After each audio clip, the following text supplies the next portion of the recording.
আজকে কিন্তু একটা নতুন রেসিপি নিয়ে চলে এলাম। আজ চলে এসেছি দই পটলের রেসিপি নিয়ে। আমি কিন্তু এখানে হাফ কেজির মতো পটল কেটে ভালো করে ধুয়ে নিয়েছি, আর পটলগুলোকে কিন্তু ভালো করে ছুলে নিয়েছি। আর এখানে কিন্তু আমি টক দই নিয়ে নিয়েছি প্রায় 200 থেকে 250 গ্রাম। এটা কিন্তু হোমমেড টক দই, আর টক দইটা কিন্তু একটু বেশি লাগে দই পটল করতে। এদিকে আমি টক দইগুলোকে ভালো করে ছেঁকে নিচ্ছি যাতে জলটা নিংড়িয়ে যায়। আর এদিকে আমি কাঁচা পাকা লঙ্কা চিড়ে নিয়েছি, আর এখানে আদা বাটা, জিরে গুঁড়ো আর ধনে গুঁড়ো নিয়ে নিয়েছি মশলার জন্য, আর কিছু লাগবে না। আর এদিকে টক দইয়ের মধ্যে অল্প করে আমি কাজু বাটা দিয়ে নিয়েছি। কাজু বাটা অবশ্যই দিতে হবে, না হলে কিন্তু টেস্ট হবে না। আর দইটাকে ভালো করে কাজু বাটার সাথে কিন্তু মিক্সড করে নিলাম।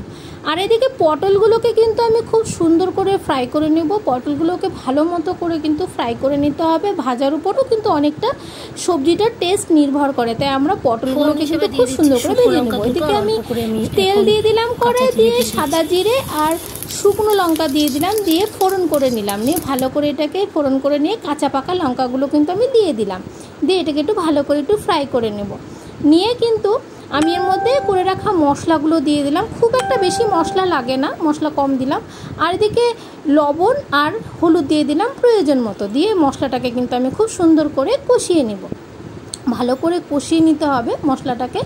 আর দেখো খুব একটা বেশি কিন্তু উপকরণ দই পটলে লাগে না, খুবই অল্প উপকরণ দিয়ে কিন্তু আমরা দই পটলটা তৈরি করে নেব। এদিকে দেখো মশলাটা কিন্তু অনেকটা ভাজা হয়ে গেছে। এবার কিন্তু পটলগুলো কিন্তু আমি দিয়ে দিলাম, দিয়ে পটলগুলোকে দিয়ে খুব সুন্দর করে একটু নাড়াচাড়া করে নেব।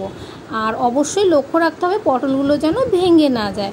এটাকে সুন্দর করে কিন্তু আমরা মশলাটার সাথে নাড়াচাড়া করে একটু ফ্রাই করে নেব।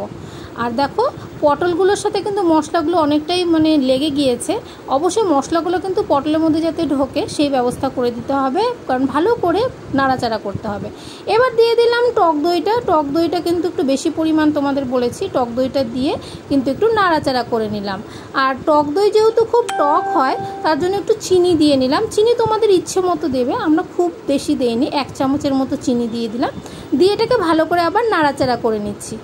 নিয়ে এটাকে কিন্তু আমরা সুন্দর করে নাড়াচাড়া করে নিয়ে যাতে পটলগুলোর মধ্যে এই দইগুলো ঢোকে সেইভাবে কিন্তু নাড়াচাড়া করে আমরা ঢেকে দিলাম। ঢেকে দিয়ে কিন্তু আবার আলগা করে নিয়ে আবার একটু নাড়াচাড়া করে নিচ্ছি দই পটল দিয়ে। নামানোর আগে কিন্তু আমরা ঘি দিয়ে নেব, তোমাদের ইচ্ছে মতো ঘি দেবে।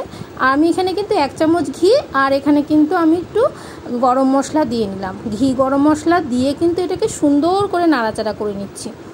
আর দেখো দই পটলটা কিন্তু অনেকটা হয়ে এসছে, আর দেখো পটল থেকে কিন্তু তেলগুলো ছেড়ে দিচ্ছে, আর কালারটাও দেখো খুবই সুন্দর এসছে। এইভাবে নাড়াচাড়া করে নিতে হবে। দই পটলটাকে নিয়ে নামিয়ে নিলে কিন্তু দই পটল রেসিপি রেডি। আশা করি এই ভিডিওটা তোমাদের ভালো লাগবে। ভালো লাগলে একটা লাইক কমেন্ট করে দিও এবং শেয়ার করে দিও।